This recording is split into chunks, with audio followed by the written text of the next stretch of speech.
So, no, I wouldn't say I have a passion for HR.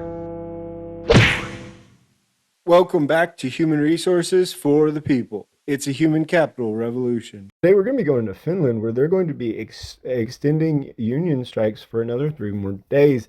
So we're going to talk about the background here, what they're striking for, what's happening, and what's ultimately led to this. So the Finnish government, who's led by Petteri Orpo, is implementing sweeping labor and social security reforms. And they've justified this as a way to boost employment and competitiveness, but they haven't worked with the trade unions, which is counter to many of the trade unionism across the United States. And that sparked massive strikes from the Finnish trade unions, but the government remains steadfast. And I think that this is a little bit interesting.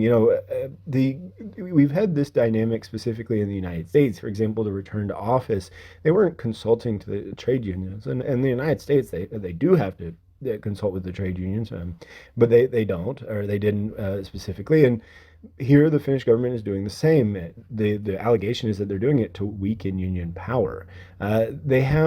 They still have a centralized wage setting system but ultimately the employer associations say that that's market rigidity. It's causing issues because they aren't able to be flexible. But that's not all the government is doing. They're also looking at reducing Social Security protections and reducing or dismantling long industrial relations structures that are going on. It really took me a little while to figure out exactly what they were trying to crush labor for. There's a lot of sort of hyperbolic language out there, and it was very tough to sort of discern, at least from an English language perspective, what exactly they were fighting against. I had to rely on this article from the Jacobin for context. The Jacobin is a far left-leaning publication. Specifically, this article from Toivo Haimi, who says that Finland's right-wing government is trying to crush labor. One of the big changes is to push collective bargaining to the company level. And that means that every company negotiates its own collective bargaining agreement. This is the same thing as the United States. It's part and parcel of the unionized system in the United States. And the trade unions aren't liking this because it's going to fight against their national collective bargaining agreements. And from what I'm aware of, national collective bargaining agreements are part and parcel of much of Northern Europe in specific, but Europe as a whole as well. And this would model more closely the company model in the United States. In addition, we're still plagued by hyperbole, language full of hyperbole, but they said that there's going to be policies that include wholesale slashing of unemployment benefits and Social Security.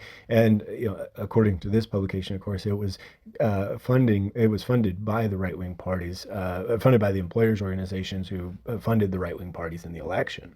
The Finns in general support the political strikes, 52% to 42% disapproving.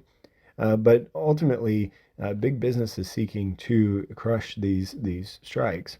Thus far, the strikes have caused roughly $1 billion worth of damage. And we need to talk about the strikes participants in and of themselves. It's the SAK party, which I'm not even going to try to say what it's short for in Finnish, but it ultimately means the Central Organization of the Finnish Trade Unions. It's the largest trade union confederation in Finland and was established in 1907, representing over 1 million Finnish workers across various industries. It's a prominent player and plays a significant role in negotiating collective bargaining agreements, advocating for workers' rights, and influencing labor legislation.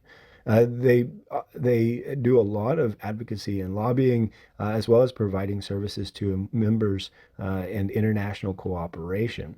They ultimately represent an affiliate of trade unions representing workers from diverse sectors such as manufacturing, services, public sector, transportation, construction, and many others. These affiliated unions collaborate under the umbrella of SAK to coordinate their efforts in advancing the interests of Finnish workers.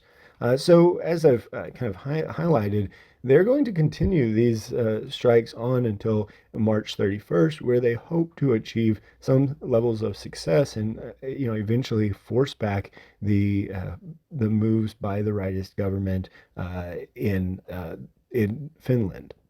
To speak for the government here, what they're wanting to do is bring down the country's unemployment rate. Right now, it's 6.9%, and they're trying to bring about 100,000 people into the labor market. And they thought, well, we'll reduce unemployment, which will encourage people to get back to work. And one of those changes will be that workers will no longer be paid for their first day of sick leave. In addition, they will include penalties that discourage sympathy strikes and politically motivated industrial action. And so this is a really big move for the right government in Finland, and it seems like they've been slowly cooking this. I mean, this started back in June of 2023, and they're slowly getting to this point. Let me know what you think about these strikes down in the comments down below. Like, share, and subscribe, and we'll see you on the next video. Bye, guys.